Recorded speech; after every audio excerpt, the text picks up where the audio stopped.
Well, I'm joined by the White House columnist at The Hill, Niall Stanage, who is or has been at the White House today. Niall, good evening.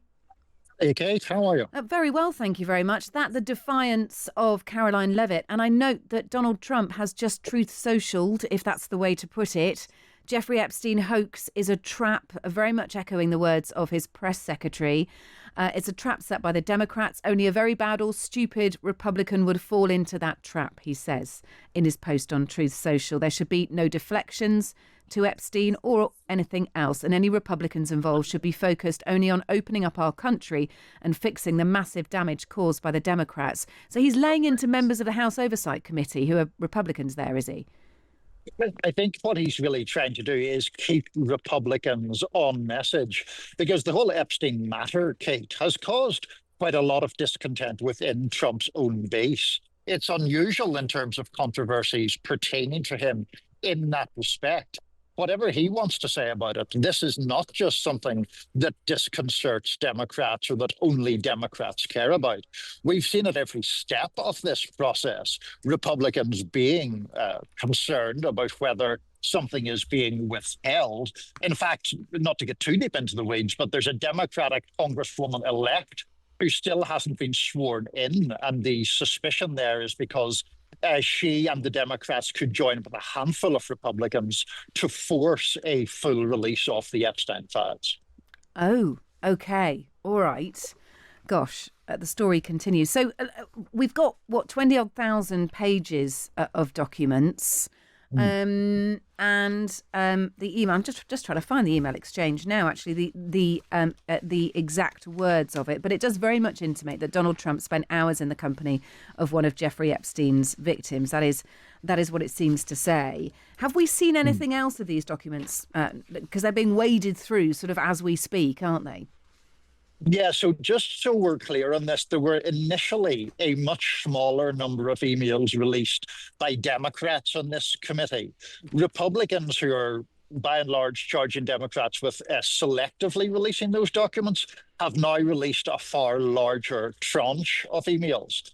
In relation to the first smaller batch from Democrats, I think the key email probably is one from Jeffrey Epstein to the author and commentator Michael Wolff, where Epstein says of Trump, of course he knew about the girl, and then adds that Trump had asked Ghislaine Maxwell to stop.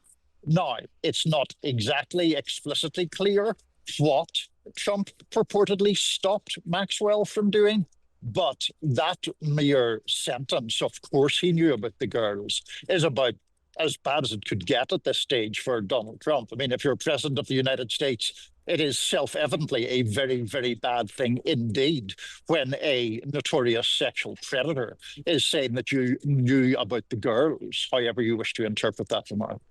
There's an email here from Michael Wolff, as you say, that he's written many, many books on Donald Trump, to Jeffrey Epstein. It says there's an opportunity to come forward this week and talk about Trump in such a way that would garner you great sympathy and help finish him. Interested? ? What's that about?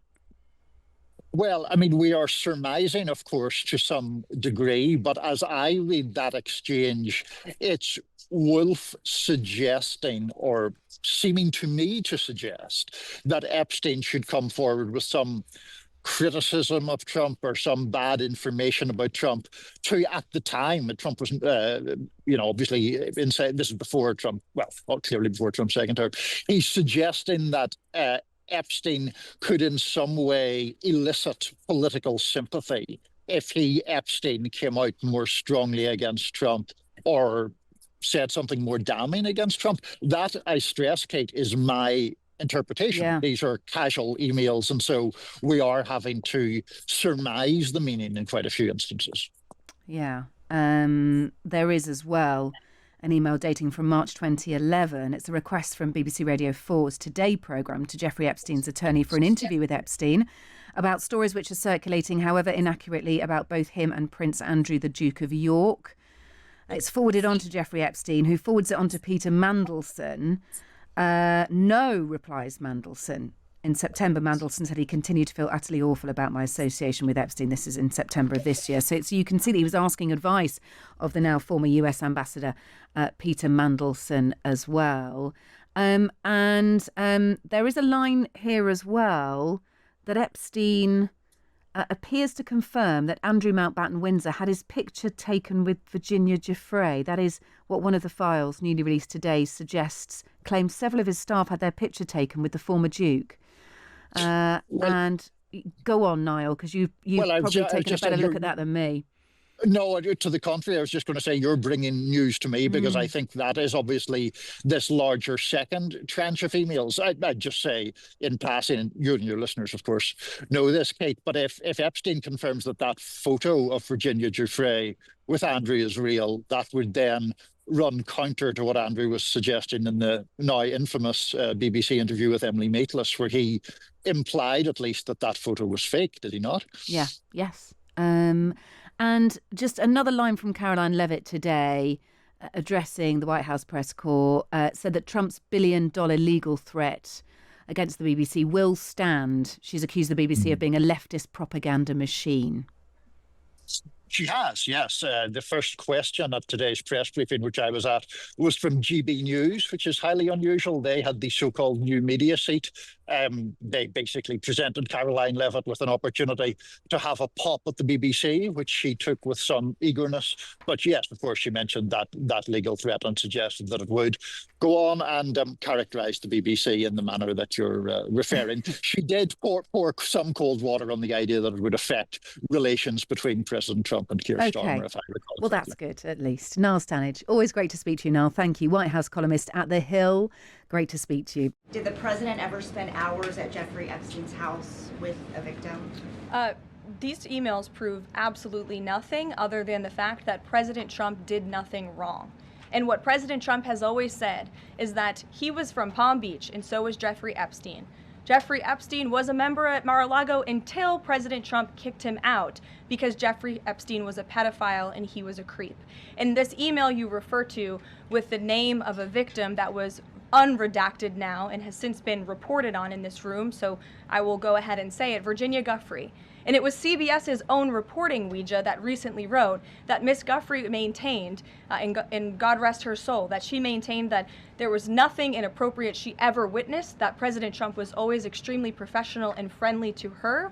And so I think it's a question worth asking the Democrat Party, and you should all go ask them after this briefing, of why they chose to redact that name of a victim who has already publicly made statements about her relationship with Jeffrey Epstein and is unfortunately no longer with us. Mary. Thank you, Kelly. Two questions on this. In the interest of transparency, why not just go ahead, release the full files on Epstein, get this all over with? This administration has done more with respect to transparency when it comes to Jeffrey Epstein than any administration ever. In fact, this administration, the Department of Justice, has turned over tens of thousands of documents to the American people. We are cooperating and showing support for the House Oversight Committee. That's part of the reason you are seeing these documents that were released today, because of the House Oversight Committee's and Republicans' efforts to get these out to the public. This administration also moved, the Department of Justice also moved to unseal grand jury testimony, which we know, unfortunately, a judge declined those requests. So this administration has done more than any, and it just shows how this is truly a manufactured hoax by the Democrat Party. For now, they're talking about it all of a sudden because President Trump is in the Oval Office. But when Joe Biden was sitting in there, the Democrats never brought this up. This wasn't an issue that they cared about. Some Democratic members of Congress have invited Britain's former Prince Andrew to testify on the Epstein scandal. I was just wondering if President Trump thinks that former Prince Andrew should indeed come and testify to Congress on that. I haven't spoken to him about that specific matter, but I can ask him and get back to you.